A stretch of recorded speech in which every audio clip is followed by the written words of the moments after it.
about going back to the original founding version of this country where government was as small as possible. Yeah. The presidency was as small as possible. And these people do as little as humanly possible while they're in the office. Megan, I feel like someone should do like a modern day recap of the Federalist Papers, like an understanding of the basis of the foundation of the Republic. Like what were the founding philosophies and then understanding how far astray. Yeah, someone should do that. Absolutely. I cannot wait. Ever catch yourself thinking, wow, how far off track have we gotten from what the Founding Fathers had in mind for America? Well, trust me, you're not the only one wondering. Today, I'm diving into the Federalist Papers, a collection of 85 essays written by Alexander Hamilton, James Madison, and John Jay. Now, these documents weren't just a bunch of old guys in powdered wigs tossing around fancy language. They were crucial in shaping the structure of our government, setting up a balance of power, and ensuring that tyranny was kept in check. But here's the kicker. Understanding the Federalist Papers isn't just some history lesson. It's important for all of us. Our government, our laws, and our entire way of life are built on the framework that these essays lay out. Yet, if you look closely at where we are now, it's clear we've strayed far from their original intentions. And that's where Bitcoin comes into play. Believe it or not, Bitcoin, with its decentralized and transparent nature, could actually help us realign with the founders' vision, bringing back the power to the people, limiting overreach, and creating a system of financial sovereignty. Now, while I won't be diving into all 85 essays, don't worry, this isn't a semester-long course. I will be breaking down the key portions of the Federalist Papers that are still incredibly relevant today, and, more importantly, how Bitcoin ties into bringing us back to the founders' vision. This video is important for everyone who values freedom, transparency, and a government that works for the people, not against them. So whether you're here for the history lesson or curious about how Bitcoin can play a role in all of this, stick around. You may be surprised in how these two topics are connected.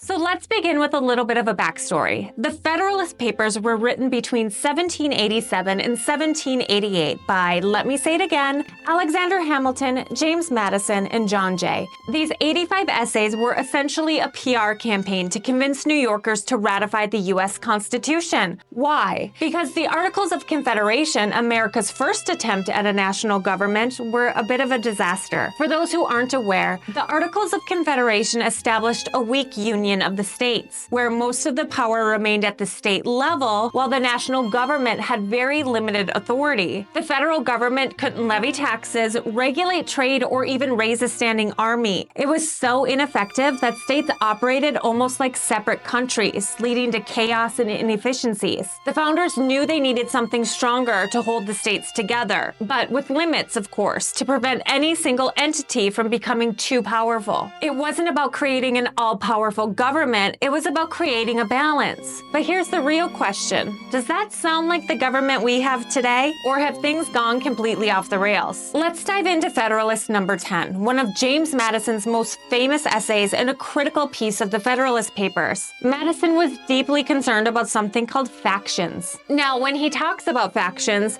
he's talking about groups of people, whether that be political parties, special interest groups, or even social movements, united by a shared goal or interest. The problem is, these factions often push their own agendas at the expense of the common good. Think of factions as modern-day lobbying groups or political parties that are more interested in gaining power for themselves than working for the public's best interest. Madison knew that factions were inevitable. In a free society, people are always going to form groups around common interests. It's human nature. But here's where things get tricky. If one group gets too much power, it can force its ideas on everyone else, leading to a situation where either the majority controls everything unfairly or a small, powerful group takes over. Madison's solution? Create a large, diverse republic where the government isn't centralized in one place and the population is so varied that no single group can easily dominate. Now let's put this in today's context. Imagine the US as Madison envisioned it, a huge, extensive nation with so many different interests and factions that no one group can easily seize control. In theory, this would keep things balanced. If one faction started to get too powerful, other groups would counterbalance it. So to make this more clear, let's say that there's a powerful industry. We'll use big tech as an example, trying to influence policy in its favor. In Madison's ideal setup, other groups like smaller businesses, public interest groups, or even different state governments would push back to keep the playing field level. This competition between factions would make it harder for any single group to dominate and sway policy entirely in its favor. But fast forward to today, and what do we see? Well, we've got two major political parties that dominate almost every conversation and election. They become so powerful that they essentially control the political landscape. On top of that, we have massive corporations and special interest groups with deep pockets who hold significant influence over policymaking through lobbying and campaign contributions. Think of groups like Big Pharma, the oil industry, or financial institutions. They don't just have a seat at the table, they often own the table.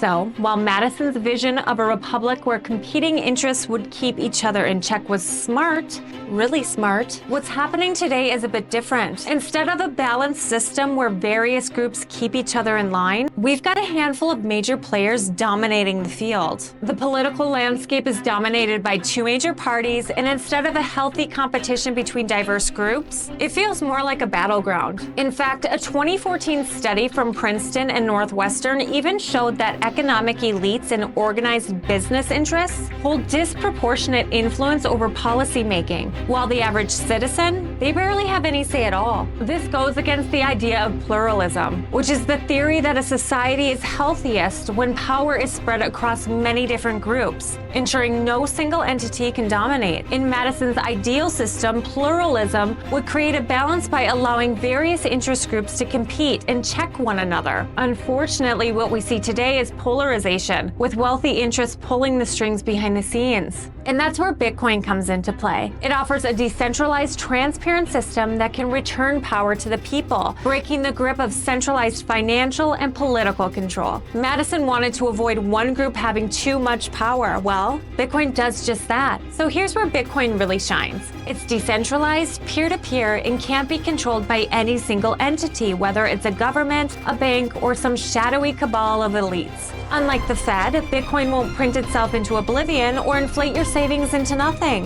With Bitcoin, you take control. No more relying on politicians, central banks, or third parties. Bitcoin gives you self-sovereignty over your own money, flipping Madison's concerns about factions on their head and empowering individuals instead of institutions. Now let's talk about Federalist number 51. The founders were obsessed with making sure no single branch of government could overpower the other. Madison famously said, "If men were angels, no government would be necessary." Yeah, he had a point. But these days, we've got executive orders flying everywhere and entire agencies making their own rules with barely any oversight. So Bitcoin changes the game here too. It's the ultimate check on government power because, unlike fiat currencies, it can't be inflated at will. Governments can't just print more to bail themselves out of trouble. Bitcoin is capped at 21 million and that's it. No inflationary free-for-all. So when you hold Bitcoin, you're essentially opting out of the system where government and central banks can mess with your money. It's the ultimate don't trust, verify approach, and I think the founding fathers would have been all for it. Let's face it, the federal government has expanded way beyond what the founders intended. In Federalist number 45, Madison wrote that federal power should be few and defined. But now, the feds control everything from healthcare to education, and we've got surveillance programs and government agencies that run the show. Pretty sure this wasn't in the original plan. But not to worry, here's where Bitcoin offers a lifeline. It puts power back into the hands of individuals. You control your own keys, your own money.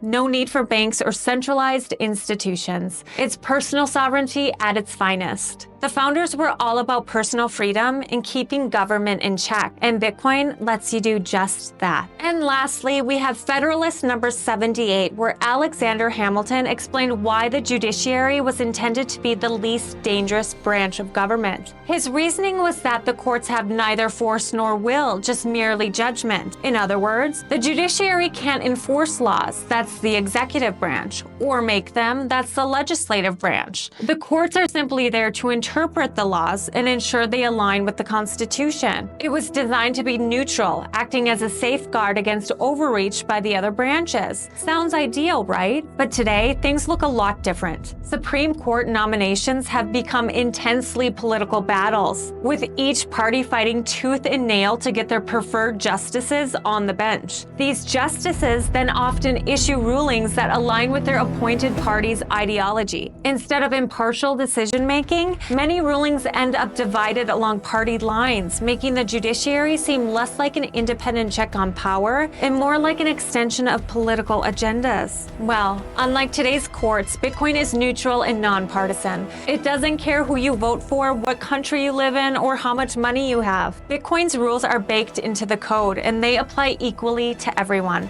It's like the constitution of money, fair and transparent. No one can manipulate it for their own gain, and there's no Supreme Court needed to settle disputes. It's just math, and in today's world, that kind of neutrality is refreshing. In the end, the Federalist Papers were all about creating a balanced government that protected liberty through pluralism, checks and balances, and limited federal power. But as we've seen, modern America has strayed pretty far from that blueprint. Factions have become too powerful, and the federal government's reach is enormous. Bitcoin offers a way to return to those founding principles. It's decentralized, fair, and it puts power back into the hands of individuals. In a way, Bitcoin might just be the modern solution to restore the founders' vision of a government that serves the people, not the other way around. Thanks for joining me on this deep dive into the Federalist Papers and Bitcoin. So tell me, what do you think? Could Bitcoin really be the key to getting us back to the founders' vision? Drop your thoughts in the comments below. And as always, stay curious, stay informed, and stay tuned for more crypto news and education.